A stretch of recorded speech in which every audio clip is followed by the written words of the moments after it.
There we go. Now, hopefully you can see me now. Now, there we go. Hi, Carolyn. Morning. Well, we've got 8 people, so I think I'm going to make a start. Today, I am talking about blood donation and blood transfusions. I'm going to cover some facts and some really interesting information, and then I will move on to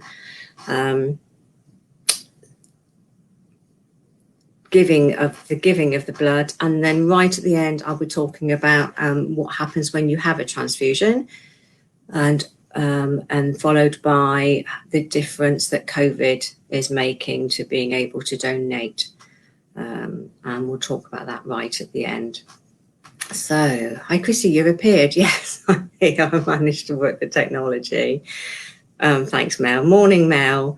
Morning, Elaine. And morning, Julie. And good morning to all. So I will make a start. So blood transfusion, I thought I would start looking. I was hoping to have a guest. Unfortunately, that's not available due to people being on holiday last week, and also with bank holiday being yesterday. So you've just got me talking this morning, but hopefully we'll get everything covered and you can join in. That would be lovely. So blood donation, the facts. Each year, approximately 2.5 million units of blood are transfused in the UK. A unit of blood is roughly, and I've got a couple of figures here. So that I've got so one site says 470 mils and then 525 mils, but it is roughly a pint. So that is what you donate. So if you went to a blood transfusion centre and you wanted to donate blood, you would be donating, it would be a pint that you would be giving.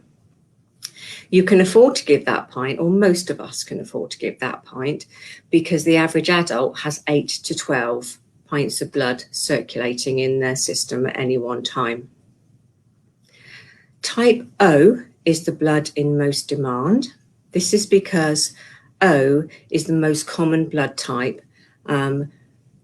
Type O negative is the blood that can give to anybody. So no matter what blood type you are, if you need blood in an emergency, you can have O negative blood.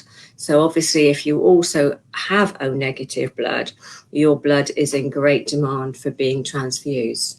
And they want you to donate because as anybody can receive it, they want you to do it. I thought I would look at the cost as well. So the cost of a unit of blood that hospitals pay to the National Blood Transfusion Service this is in 2017, so this is the last figure, is £124.46, and that was in 2017, which does seem a lot. But if you go onto the NHS blood transfusion site, which is really interesting, there's a video and it shows you what happens from when they get the blood from donation in to how they treat it, how they separate it out, and what is needed to make that blood to get to a patient. So you can see that actually £124.46 is actually not so much. 38% of people in the UK give blood. The rarest blood type is AB negative. I don't know how rare that is, but obviously, although that is rare, if an AB negative person needed blood in an emergency, they could have that O negative blood that is the universal blood. 2019 statistics show that for every 100 women who gave blood, only 70 men did the same. So they need many more men, and we'll talk about that in a minute and why they need men. Obviously the women don't stop, but women need to get their partners, sons, son-in-laws, uncles out there to give blood, because they need more men. Only 70 men out of when 100 women do it. Okay, let's have a look. Oh, Hazel, good morning, Hazel. Just thought I'd have another look at the comments. So I'll quickly go over those facts again for anybody that's just joined. And Hannah has just put up a sign in the comments there that says you can find blood information on www.blood.co.uk. Yeah, and I got some more information on telephone numbers and whatever to share later. So quickly go over those facts again. Hope now we've got a couple more people looking. So 2.5 million units of blood are transfused in the UK each year. A unit of blood is approximately a pint, which is 525 mils. The average adult has 8 to 12 pints of blood circulating in their system. Type O is the most in demand. This is because particularly type O negative is the universal blood that it's the universal donor. So O negative can be given to any other type of blood type. The cost of a unit of blood that the hospital pays is £124.46, which actually I thought was actually quite cheap compared to when you look at the cost of other drugs and how much life-saving that blood could be. And that was in 2017, which is the latest figure that I could find. 38% of people in the UK give blood. The rarest blood type is AB negative. And 2019 statistics show that for every 100 women who gave blood, only 70 men gave blood. And I'm going to go on now and discuss why that is needed to be a much higher figures. Good morning, Anne. Good morning. Yeah, AB negative. Oh, thank you, Carolyn. AB negative accounts for just 1% of blood donor. Thank you, Carolyn. Somebody's looking it up as I do it. And it takes 4 to 8 weeks to make a red blood cell, which I know from my practice. I was a nurse for over 30 years, and I looked after patients with kidney failure for 30 of those years. And back in the 1980s, before there were other types of drug treatment, we had kidney patients that continually needed blood transfusions, because if you've got a kidney problem, you're not making a substance that's needed to make red blood cells. So we were giving a lot of blood transfusions in the 1980s, and we were continually having to do this because as if a blood cell takes 4 to 8 weeks to form, you can imagine that, and it breaks down really easily as well. So if you're not making red blood cells, but they're breaking down as they do in their natural form, then you're continually doing those blood transfusions. So we could be transfusing somebody every 2 months to replace those red blood cells. I'm going to go on about more facts about men's blood, particularly because men are very much needed in the transfusions. Men's blood is crucial for 2 reasons. Men's blood has higher iron level than women. Women who have been pregnant will have developed antibodies, and this means that for some things, only men's blood can be used. It's not just, when you give blood, it's not just the red blood cells and the blood itself that is used. The blood is separated out. So sometimes what they call whole blood is given, and that's the whole pint. Sometimes you give concentrated red blood cells, and sometimes people only need the plasma part of the blood. And if only the plasma part of the blood is given, this can only be used from blood that hasn't had any of those antibodies. So that can only come from men or women that have never been pregnant. And it doesn't mean that if you've been pregnant, but unfortunately you haven't had a child at the end of that, that doesn't mean you can be included because you've been pregnant. So you will have already made those antibodies, so you can't do that. So women who have been pregnant will have developed the antibodies, and that means that only men can be used for some of the blood products. And also, by the same thing, only men's blood and blood products can be used for intrauterine transfusions.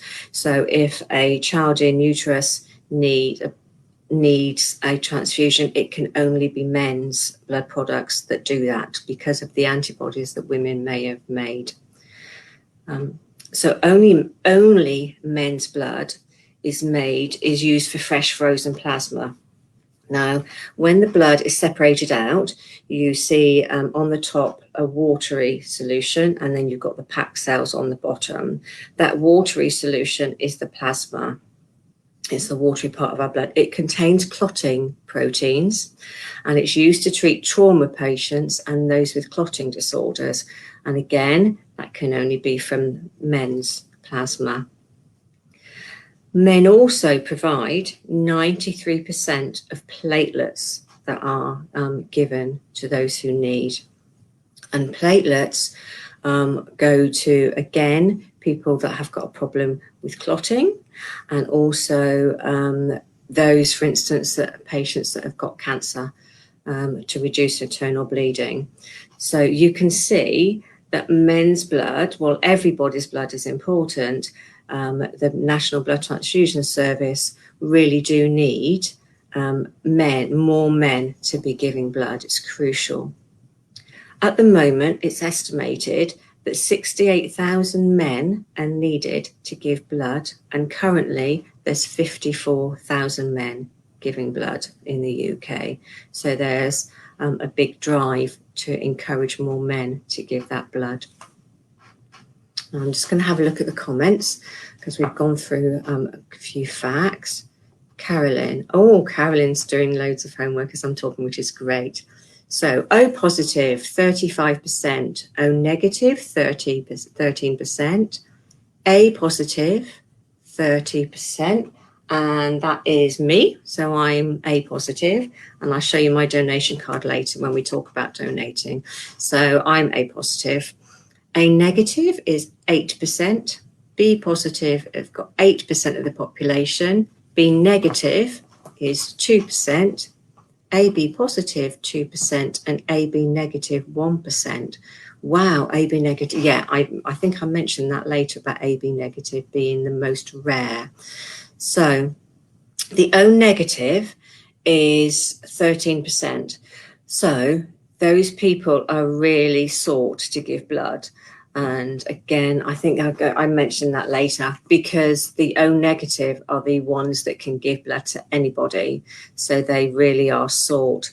And in emergency situations, they can give blood more often than usual. And again, I'll talk on about that. Sorry, I was distracted.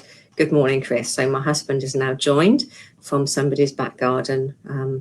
As he should be gardening. So it's nice to see you. Or nice for you to see me. Right, so that's the comments. Mel had no idea it was men's blood that was used so much more. Yeah, it really is. Obviously, the women are very much needed. And the other thing that we need to talk about, which I'm going to go on to, is the ethnic minorities as well, because their blood can only be given in certain circumstances, and there's not enough ethnic minority people giving blood as well. Okay, so the organisation or the department that is responsible for blood donation and blood transfusions in the UK is the National Health Service Blood Transfusion Centre. They're based in Filton in Bristol. They have various units around the country. So not everybody's blood comes to Bristol, but that is the centre. So that is where they do all the research. It's certainly the biggest centre in the UK. They've got an amazing website, and you can see how things are done. You could talk for days on blood transfusion. And certainly if you go and look there, you can see why it's quite difficult to make a short video on it, because there's just so much information and it's so interesting. So they are based in Bristol. They are trying to recruit new donors, and I touched on the men, and we know why we need more men. More black donors are needed, and 40,000 new black donors are needed. This is on top of what they've got. They need more donors with rare blood types. So as Carolyn has put in the comments there, the O negative, there's 13% of the population with O negative blood. AB negative, only 1% of the population has that. So they obviously need, and AB positive as well. Yeah, have a look at Caroline's comments. It's really good. If you can see them, you can see that we all think that every blood group is actually quite popular, and really it isn't. So once you get down from the A positive, if you're A positive and you're O positive, then you're a bit common. But when you get past that, then really they're not very common at all. So let's go back. So men are needed. More black donors are needed. 40,000 more black donors are needed, and more donors with rare blood type. Interestingly enough, the AB is not in short supply, because although there are fewer donors, there's actually fewer people. So if you've got fewer people that need that blood, so your demand isn't being outstripped by supply because you've got a smaller demand. So that is not too bad. The RO substitute is very rare, and I'll go on to discuss what that is, and very much needed. It's needed to treat those with sickle cell anemia. When you look at the blood types, you can see that you've got the O positive, you've got the A positive, and that's the rhesus factor. And on top of that, there's an RO factor as well. So sickle cell anemia is a disorder that causes the blood cells to be half moon shaped. So instead of being, our blood is that shaped with a little tiny dent in the middle, but it is round. But a sickle cell will be a half moon shape.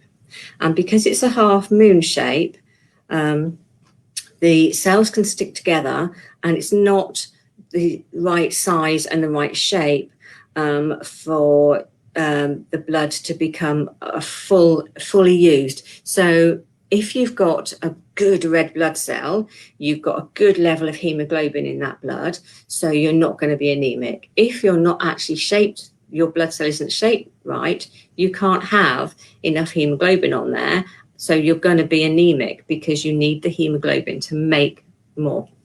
I hope that makes sense. So it's a bit like if you have a full meal and a really good meal, you're going to feel full. If you only have half a meal, you're not going to feel full. You'll feel half. You'll be missing half of what you want. And that's the same with sickle cell. So they stick together. If they stick together, they cause immense pain, particularly in joints and in some of the organs. And they also can cause organ damage. So you get anemia, pain, and organ damage to those people with sickle cell. Now, sickle cell anemia is very much affects the black community, and you may well have seen this as well on television. So most of us know about the common blood groups, and thankfully Caroline has also listed them, and I was going to go on to that. But what I didn't know is that there are 36 different blood groups, and I am not going to list them because they're all on that site, and really we don't need to list them for this thing, but there were 36 different blood groups. Now, one of those blood groups, I will just mention briefly, is called D. So there's a blood group called D, and this is on that blood transfusion site. So it's there for everybody to see. So I can mention the lady's name. There's a lady called Sue Olds in Cornwall, and she is one of the only blood donors in the UK with the blood type D. There are only 110 donors worldwide with this blood, and 80% of those are in Japan. So maybe she's got some Japanese blood in there somewhere, or that's where she comes from way back when. But that is really interesting. So you can imagine that she would be in demand if somebody did pop up in the UK needing D blood. And also, if she needed blood, I'm presuming they would have some stored, but you can't store it for huge amounts of time. It does have an expiry date, and it's not a huge amount of expiry date. So I was going to talk about the blood types next and list them, but luckily up in the comments, Carolyn has mentioned it. So thank you very much, Carolyn. Let's look at the comments then. So Hazel, where do we get what type we are? Okay, you can ask your GP to let you know what type you are, or if you go and give blood, they tell you what type you are, and I'll show you my card in a minute and go through that process. They wouldn't do it routinely, so they because of the cost. So every blood test you have, there's a cost to having that blood test. You can ask. It may be that somewhere in the past, when they have taken your blood, they have looked at what blood type you are. So it's worth asking that question. You can ask if they will check it. They may not automatically say yes, and that will just be because there's a cost implication to that. However, if you go along and you want to do some blood donation, you'll find out straight away once they've sent your blood up what blood type you are, and then you have a card to carry around. So let's go on. Carolyn. Fun fact about O positive blood group. The Queen has this blood group. Some Asian countries like Japan and South Korea put importance on a person's blood type. They believe that blood types are connected with a person's traits and personality. Oh, I'll have a look at what mine is then. Usually the cheerleader of the group tend to be more followers than leaders, generally trustworthy, but can sometimes make mistakes due to lapses of focus. They believe that the blood types are connected with a person's traits. Usually the cheerleader of the group tends to be more followers than leaders. I wonder, see if you can find out what A positive is. And Carolyn, I'll find out what. I also do know that some people, and it's very, it used to be, certainly a couple of years ago, it was one of the blood group diets, wasn't it? So that some people that were looking at different ways to diet would be looking at whether or not what blood type you were before they decided what diet you could be. And that was, could be interesting depending on if you believed in that. So let's go on to giving blood. In England, men can give blood every 12 weeks. Women can give blood every 16 weeks. And this is obviously because the men, they don't make blood quicker, but they tend to hold, because they hold more, they're bigger, they have got more litres, more pints of blood in them, therefore they can give blood more regularly. People who donate plasma can do this every 4 weeks. So again, particularly the men that can do that plasma, as well as when you have the whole blood and they separate out the blood from the plasma, you can go to a session and they just take out the plasma. So they're not taking out the red blood cells. Therefore, they're not leaving you with that little bit of few red blood cells yourself. So they can just take out that plasma. And again, particularly those men. So what happens when you go to give blood? If you've not given blood before, you can, and I'm going to put up, morning Annie. Annie has joined us.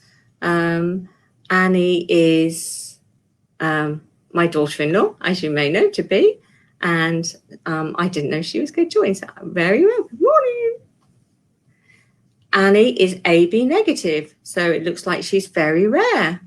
The blood transfusion saved my nan's life back in June. Yes, I remember. I'm going to put up now a banner, and this is, if I can work it, there. Yes. So that below me now is the number for the blood transfusion service. You can ring this service. You can also go online, and I will put, Hannah has put that on a little while ago, or you can ring that number and they will tell you how you go about making an appointment. What I do, I give blood, and I have got an online account. So I go onto my online account and I then can make my next appointment. For what I do, so I can go on, it tells me where I can give blood. So it tells me all of the areas around Taunton, also all around Somerset. So if I wasn't in Taunton, I could give in Somerset. And it tells you where those are and when those are as well. And then you can go online. You can go onto there, you can click a date that suits you. So it may be that your local one, and we've got one in the village hall in Bishop's Lydeard, but if that date isn't good for me, I can then just click another one in Taunton, go onto that one, book my time, and then I get an email confirmation. So that's when that's once you've registered online. The best thing to do to start is to ring the blood transfusion telephone number, and they will talk you through that. And I'm going to go through in a minute those that can't give blood, because there are people that can't give blood. So when you go to give blood, you have got your appointment, you are checked in, and you are given a questionnaire. That's a health questionnaire which covers the previous 2 to 4 weeks really before you've come in for that appointment, and it will cover things like, have you had a cough, have you had a cold, have you had a tattoo, have you been in hospital, all of those general things you'd expect to have. Once you've filled in that questionnaire, that is taken and it's checked by one of the nurses or the healthcare assistants, and if everything is okay, they take you to a private cubicle and they do a finger prick test. This finger prick test is to see whether or not you have sufficient iron levels in your blood and to give blood. So whether or not you've got sufficient iron and hemoglobin level to give blood. So they take a little thing and they drop it into a little test tube, and that test tube might sink, or that the little blood droplet might sink, or that little blood droplet might float. You want it to float if you want to give blood. Once you've passed that finger prick test, so they know that you've got enough red blood cells in your body to be able to give blood that day, they ask you to drink 500 mils. Now, this is quite self-explanatory. You are going to have 500 mils taken out of you, therefore they want you to start putting back the 500 mils before that. And obviously it's not 500 mils containing the blood cells, but they want to make sure that when you stand up, you don't fall over, because you may have suddenly dropped your blood pressure due to the loss of the fluid there. So they get you to drink 500 mils. Once you've drank that, then they call you over to a couch and they will pop a needle in. It is a large needle, but they are so proficient. You don't have, sometimes you go and have a blood test in your doctors or in the hospital, and they find it really difficult to get. I've never been to one of those sessions where they've had a problem with me or anybody else around me. They are so proficient at getting that needle in first time and with very little discomfort. Once you've got the needle in, and they will put a blood pressure cuff on as well. Once you've got that needle in, they tape it down, and then usually they'll have you squeezing something, if less, to encourage the blood to come out. And it takes a few minutes, 5 to 10 minutes. With me, it tends to be 10 minutes. I'm a little bit slow before they get the right amount. They keep an eye on you. They don't sit over you, but they are very close by. And then once you've given that right amount, a little alarm goes off and they come back, they take the needle out, and then you are taken to a rest area where you're giving a drink and some biscuits. And it did happen years ago where you did have your bag of Mars bars and whatever. They don't do that anymore. You get a cup of tea, you can have a cold drink, you can have a biscuit, have a chat. If you want to, at that point, you can book your next appointment.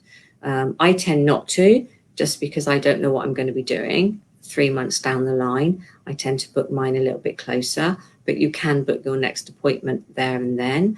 And they like you to sit there for a good 10, 15 minutes, just to make sure you feel okay. And then you're free to go. If you don't feel okay, if you feel a little bit lightheaded, then they'll simply sit you back down again on one of the couches. Make sure you've had a good few drinks and check your blood pressure. And when you are fine, you're okay to go. So it's really quite a simple process. I'm just going to go and check the comments now. So now Annie is saying hello to everybody. I can see. So Mel, unfortunately, Mel can't give blood, and there are some medical conditions, and that's what I'm coming on to next, about some of those that can't give blood. Is it true you cannot take blood if you have a tattoo? I'm going to go on to that in a minute. And Carolyn, fun facts about A positive. That's me. If both parents have blood type A, then children can have A or O blood type. Personality traits. Well, you've probably all read this before I do, so I better read it. Presence of mind, serious, patient, calm and cool. Can be relied on and trusted, but stubborn. I hope my husband is now not reading this. Plan everything out beforehand. Tend to try and keep their emotions and thoughts hidden. Will share them only when comfortable. Famous A person, Britney Spears, George Bush Sr., Jet Li, yeah. He's he was in those, films. So yeah, you know what, I agree with that actually. Just don't tell my husband about the stubborn bit because he already knows. Right, that's really quite accurate. I'm going to look that up. Okay, those who can't give blood are, if you have had a tattoo or a piercing, you can give blood. You have to wait 4 months. I think it used to be 6. Either that or that's what I was told, but it's 4 months and it's on the website. So you can give blood if you've had a tattoo or a piercing, but you have to wait 4 months. Dental care, and I'm only going to cover the basic ones here, and then I'll tell you how to find the rest of them. Dental care. If you've just had a basic checkup, including a local anaesthetic, you can give blood after 24 hours. However, if you've had something more invasive and you need antibiotics, you're going to have to wait for those antibiotics to finish, and then it's 7 to 14 days after that. So you would have to check with your blood transfusion service, your local area where you go, ring up that number that's going across the bottom of the screen, and they will let you know. So basic dental care is fine, but bigger things, and certainly antibiotics, you can't give blood for 7 to 14 days after that. You can't give blood if you're a diabetic on insulin, or you've had effects such as leg ulcers. So even if you're diabetic but you're not on insulin, but you've got leg ulcers, you've got feet problems, you can't give blood. You can't give blood if you have got a cold, a chesty cough, or a cold sore. And the cold sore may be surprising, but the cold sore is it's a virus. It's a herpes virus. So clearly that can't be going into somebody's blood. So if you've got an ongoing cold sore, you can't give blood.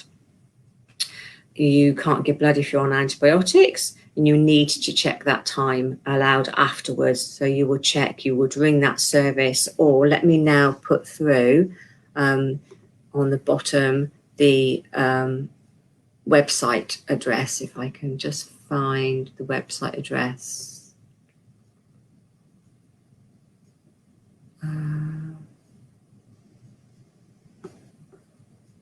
There, that one. Now, if you follow that website address that's going along the bottom, you will get all this information that I'm giving you now, and so much more, so much more. You can't give blood if you're pregnant. I think that's quite self-explanatory. Your baby needs the blood much more than anybody else does.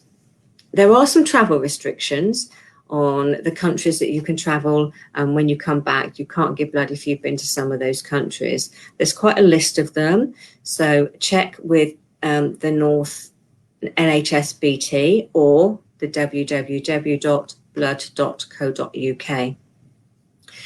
You can't give blood. There's a couple of things here. It says you can't give blood if you've had cancer, but you can if you've had some. So you would need to check, because it's not really clear. It's a bit ambiguous on who can and who can't. So it looks like you can, depending on what type of cancer you've had.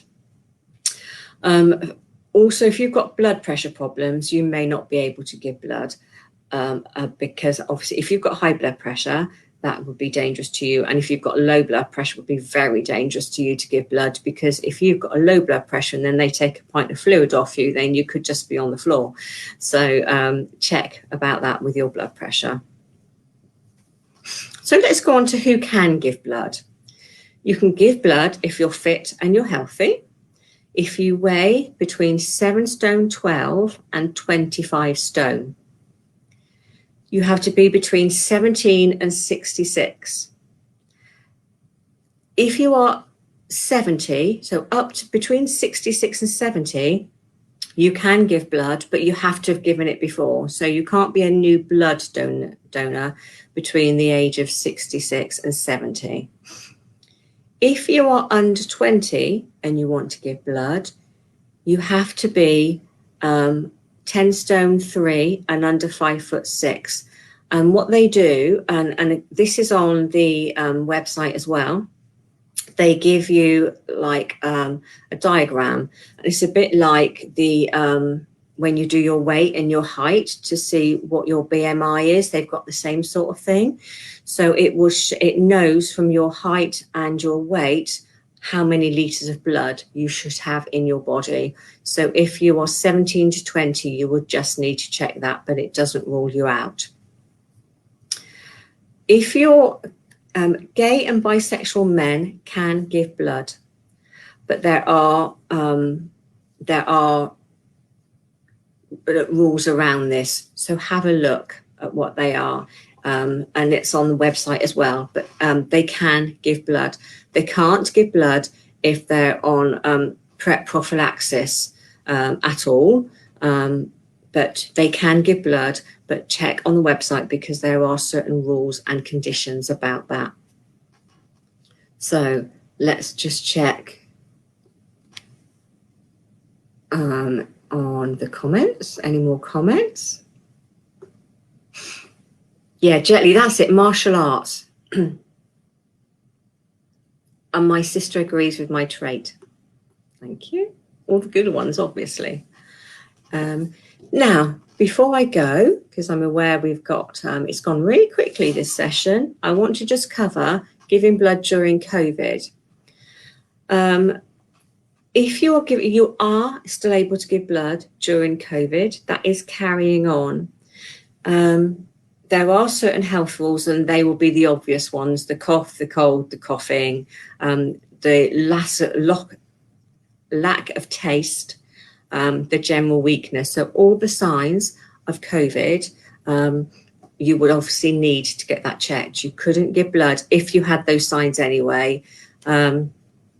You will need to wear face covering. So along with all the other bits that I talked about, you would need to take your face covering, and you'd need to wear that for the whole session. Check for cancellations, because of the restrictions, not all of the sessions are able to be run. So check for the cancellations. Bear with me. I'm just going to check my information. You can still book online. They are they're not as frequent, the sessions now. So for instance, I've just checked my session on when I can give blood next, and mine is December, and that is because they have to be able to keep the distancing going. So to be able to keep the distancing going from the staff and the people in the waiting area and the whole thing, they have to keep that distancing going. Therefore, they are reducing the numbers of each session. So you may find that you have to wait longer. And certainly I'm having to wait until December before I can give my next session of blood. Just bear with me. And I just want to double check anything else that I need to be telling you. I will just check the comments while I do. A few more facts. Someone needs to give blood every 2 seconds. Wow.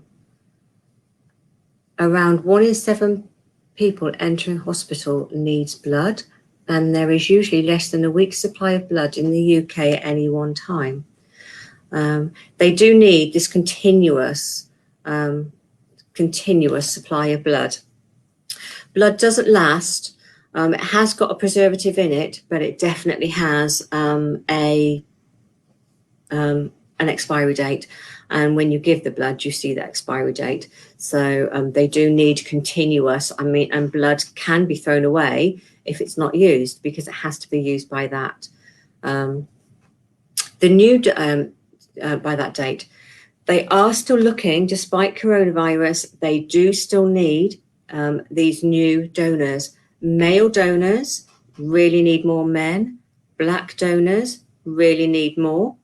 And the O negative donors, because they are the ones that can give to anybody. So that is still very much needed during the COVID. And as I've said before, you should not go.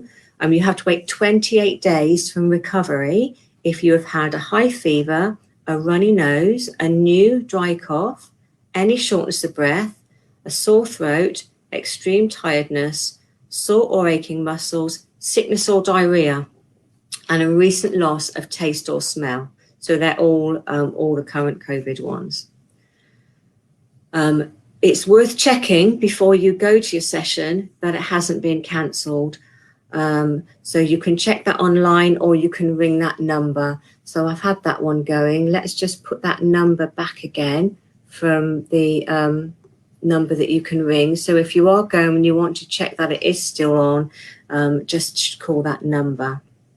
And very quickly, because it's come around 11:45 really quickly, I want to do a couple of things about what happens when you receive a blood transfusion. The need for blood transfusion varies from blood loss, so trauma particularly, to medical conditions that result in anemia, and they could be so certainly kidney failure, although that is more acute kidney failure now than the chronic kidney failure, to anemia, to and everything in between. The number of units you need depends on your hemoglobin level. So if they think you need a blood transfusion, they'll take a blood test and they'll see how anemic you are. From that, they can determine how many units of blood you need. A transfusion can take up to 4 hours to give, but in emergency, it can be much, much quicker. So I've given a unit of blood in half an hour before now, because it's been really needed in an emergency. When you have a blood transfusion, you've had your blood test, they know you need one, you've given permission, you have to give consent, you have to sign that consent to have a blood transfusion. When you start the blood transfusion, you have a set of observations taken, your pulse, your blood pressure and your temperature. Once you've got the blood transfusion going, and it's like any other infusion you may have, but once it starts, you have your observations taken regularly, certainly every half an hour to start with, and then probably every hour. Something that they are particularly looking for is temperature, because temperature can raise with blood transfusions. The other thing they will ask you if you're having a blood transfusion is, are you having any discomfort or any pain? And if you do have any of that, it would tend to be around about your lumbar area, your kidney area, where you would have that. It's not common to have it. It's not uncommon to have a slight raise of temperature, but it is very uncommon to have a severe reaction to the blood. If you do have a reaction to the blood, the person that's doing that transfusion will just stop the blood transfusion, get a doctor, and they will check you out and decide whether or not it's safe for you to carry on with that blood transfusion. As we know, or most of us know, Jehovah's Witnesses in the UK don't accept blood or blood products, and they won't do for their children either. And just another interesting fact on blood before I leave all the facts, and your blood transfusion records are kept. If you've had a blood transfusion, that record will be kept on file at NHSBT for 30 years. And this 30 years is because they know that if we would go back to like CJD and that disease that caused such illness in some people, they know that that could have been brewing for 30 years. So they keep every record of every blood transfusion for 30 years. So that if something new crops up and some new disease crops up, they can go back and find out who had what blood that long ago, and they can trace you. So 30 years is the time that it's kept. I'm just going to check the comments. Right. Carolyn, over 8,000 units of blood are collected at golf clubs each year. That's interesting. I know we do it at the cricket club. They do a service there. And I hope that's not because of my dodgy shots. Thanks, Hazel. Leslie Ann. Debbie Doe. Oh, she's Leslie Ann. So Annie has put another screenshot there. I've just been on this to check I can give blood. It's very useful. Thanks for finding. Can you give blood though, Annie? That'd be good. So finally, I meant to show you my card. So when you give blood, you are given a card. Let me go there so you can see it properly. I hope you can see that. So I carry that around in my purse. It gives you a name, it's got my donor number, and it tells you what blood type I am. And another reason I carry that round is because obviously if I had an accident, it tells people straight away what blood group I am. So they may have the O negative they can give to me, but if not, they know what blood type I am straight away. Now, I'm going to wind up now. I've been going on far enough. Just remember to visit our site, and I'm going to put up this to remind you that if you need a village agent, you can call us on 01823 331 222, or you can go to our website and you'll find a list and you'll find a link where you can find your local village agent, and that is www.somersetagents.org.uk/find my agent, and you can find lots of other information there as well about all sorts of other agents, our BAME community, and everything that's going on with CCS. Tomorrow is the turn of Mendip, then Thursday will be Sedgemoor, and Friday is South Somerset. Next week, you won't see the Taunton agents because our Home First agent, Russell, is doing a whole load of sessions next week. So the Taunton team will see you in 2 weeks' time. And let me just read the last couple of messages. And thanks, Carolyn. Thank you for everything that you've put on. And thank you all for joining me, and have a good rest of your day. The sun is out. Let's enjoy it. Bye-bye.